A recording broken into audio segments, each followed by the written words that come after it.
తాతయ్య. అమ్మా నువ్వేనా? లేదు తాతయ్య, మీ మనవరాల్ని. ఏమిటమ్మా ఇదంతా? ఇవాళ వరలక్ష్మి వ్రతం అని శ్రీరంగ వారింట్లో నాకు బొట్టు పెట్టి పట్టుచీర పెట్టారు తాతయ్య. అంటే వాళ్ళింటి కోడలు గౌరవించారన్నమాట. అలా గౌరవించడం నీకు ఇష్టమేనా తాతయ్య? అంతకు మించి అదృష్టం ఏముంటుందమ్మా? ఏమిటి అదృష్టం గురించి మాట్లాడుకుంటున్నారు? నీకు కన్యాదానం చేసి అదృష్టం ఎప్పుడు కలుగుతున్నాను అనుకుంటున్నావురా? నాన్నగారు, కాఫీ తీసుకురానా టీ తీసుకురానా? ఆరోగ్యానికి టీయే మంచిది, అదే తీసుకొస్తాను. ఏరా, నిన్న ఎప్పుడైనా నోరారా నాన్నగారు అని పిలిచింది ఆ డాడీ డాడీ తప్ప? చూడు ఎంత మార్పు వచ్చిందో.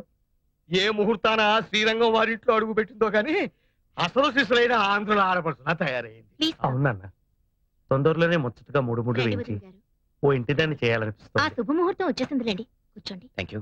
రండి. He's mister Govardhan. నమస్తే. వాళ్ళ ఆంటీ డాక్టర్ లక్మాదేవి. నమస్తే.